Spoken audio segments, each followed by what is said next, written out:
What's going on, everybody? Kalipa's Tech here, coming back at you with another video. In this video, I'm going to be giving you some reasons why you might not want the Samsung Galaxy A14 5G. Now, don't get me wrong, I actually do personally think this is a really good phone, and in general, if you're looking for an affordable 5G phone that has a really good processor, great display, good camera, and a bunch of other nice features, then yeah, I do think this phone is definitely worth considering. But like any device, this phone does have some drawbacks, so I'm going to be going over some of them to give you a better idea of what you can expect if you get it. Now, as always, if you do end up wanting to learn more about this phone, definitely check out the description, where I will be linking to several other videos about it, as well as some information about pricing, availability, and some of my favorite smartphone accessories. But with that being said, let's get into it. So my first reason why you might not want the Samsung Galaxy A14 5G is because it doesn't have stereo audio. Now, in case you don't know what this means, when a phone does have stereo audio, that means when you're doing something like watching a video or listening to music or something like that, sound comes out of both the main speaker and the earpiece, giving you a much more immersive experience. But unfortunately, again, this phone does not have stereo audio, so when you're doing that kind of stuff, compared to a phone that does, it's not going to sound nearly as good. Now, to be fair, not a whole lot of phones in this price range do have stereo audio, but they are out there. So on one hand, if you use headphones or maybe an external speaker anyway, you're not even going to notice. On the other hand, I feel like having good quality from the actual phone itself really does make a difference, and if you are someone who's consuming a lot of content, it gives you a little bit more flexibility too. So while this definitely doesn't mean the phone is bad for consuming content, in fact, for the most part, for stuff like watching videos for example, I do think it actually is really good. Just keep in mind, if you are someone who doesn't really like to use headphones a whole lot, and you do want good sound quality from the actual phone itself, since again, this phone doesn't have stereo audio, you might end up being disappointed here. Now, my second reason why you might not want the Samsung Galaxy A14 5G is because it doesn't have a screen recorder. Now, to be perfectly honest, there is actually a workaround for this, so it's not that big a deal, but I did feel like I should mention it, because if you do get this phone expecting there to be a built-in screen recorder, and you find out there's not, screen recording is such a basic feature that's honestly been around for so long, that if you're expecting that feature, you will be pretty disappointed here. That being said though, first of all, this phone in my hand is the unlocked version, and if you get it through a carrier, there is a slight chance it might be different, and if that's the case, then maybe you do have a screen recorder, but I feel like that's probably not going to happen. But just so you know, if you do have a screen recorder, it is going to be in this menu down here. So pull down twice, and it's going to be somewhere in here.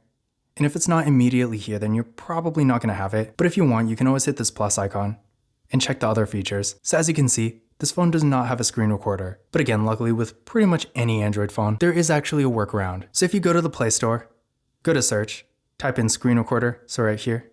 As you can see, there are plenty of different options. So in general, although unfortunately again this phone doesn't have a built-in screen recorder, at least as far as I know of, if you do really want to use that feature, there are still ways to do it. Now my third reason why you might not want the Samsung Galaxy A14 5G is the overall design. Now with this phone, I will give them credit where credit is due. At least they tried to make it look a little bit different and more unique. But honestly, in my opinion, they really just ended up making it look cheaper and more low end, despite having kind of an interesting texture on the back, which I will say this kind of looks cool. The phone itself, I feel like, is just unnecessarily bulky. And while it's not really that big a deal, I mean, it's still perfectly comfortable to hold in your hand. The bulkiness of the phone itself, and the thicker bezels too, really just make it look quite a bit lower end. So if you are looking for a phone that has more of a premium, nice looking design, then with the A14 5G, although ironically, I do think it's a lot nicer than most phones in this price range, with this design here, I really just don't think it looks like it. And that brings me to my next reason why you might not want the Samsung Galaxy A14 5G, and that is the materials. Now, in addition to having a really mediocre, kind of low end looking design, despite having decent build quality, the actual materials feel pretty cheap too. The phone, like pretty much any phone in this price range, is made entirely of plastic, except the display of course. But even compared to other phones in this price range, the plastic does feel a little bit lower quality, and there's really not a whole lot of weight to it. So on one hand, I feel like most people are probably going to use a case anyway, so you might not even notice. But if you are looking for something that has more of a premium kind of feel while still being really affordable, like a OnePlus phone for example, then in that case, just keep in mind, when it comes to materials with this phone, you probably will be disappointed. Now my fifth reason why you might not want the Samsung Galaxy A14 5G is because it doesn't have an ultra-wide camera. Now to give you a quick rundown of what it does have, up front, we got a typical water drop notch design for the selfie camera. This camera is 13 megapixels. Then on the back, we got a triple camera setup with a 50 megapixel main camera, a 2 megapixel macro camera, and a 2 megapixel depth sensing camera. So as you can see here, unfortunately no ultra-wide camera, although to be fair, the photo quality with the main camera on this phone is actually really good. But despite this, I feel like an ultra-wide camera is just such a common feature. I've seen $100 phones that have it, and even like $50 phones. So I feel like at this point in 2023, pretty much every phone, especially a Samsung phone like this, really should have an ultra-wide camera. So yeah, that definitely is too bad. But keep in mind, if you are looking for an ultra-wide camera in this price range, there are plenty of other phones that do have one. Now my sixth reason why you might not want the Samsung Galaxy A14 5G is also related to the camera, and that is that with this phone, we're unfortunately not getting 4K video recording. Now, on one hand, do I really expect a phone in this price range to be able to record 4K videos? No, not really. I feel like the cheapest phone I've ever seen that can do that, at least for new phones that is probably the Samsung Galaxy A33 5G, which is around $300, so around $100 more than this phone. But that being said, it is still something to keep in mind because if you're coming from maybe something like a Samsung Galaxy S10 for example, that's a little bit older, but of course does have 4K video recording, and you're expecting that at this point in 2023, pretty much every phone should have it, which to be fair is not really an unreasonable assumption, but just keep in mind unfortunately, lower end phones like these, even at this point, still usually can't record 4K videos, so if that feature is really important to you, then you are going to have to spend a bit more and get something slightly higher end. And finally, my seventh reason why you might not want the Samsung Galaxy A14 5G is the storage. Now,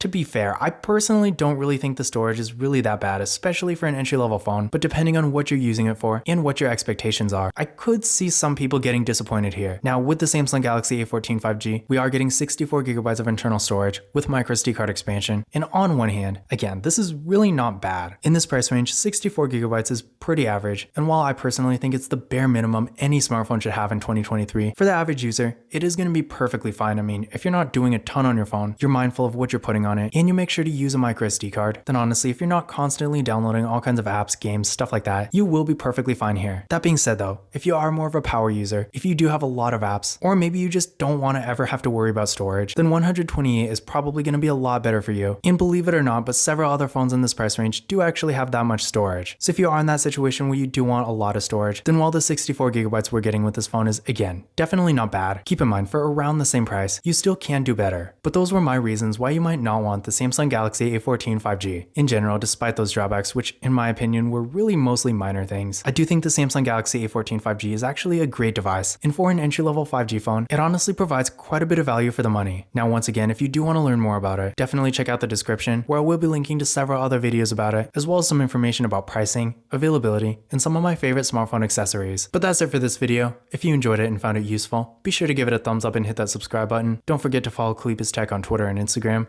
And as always, I will see you in the next video.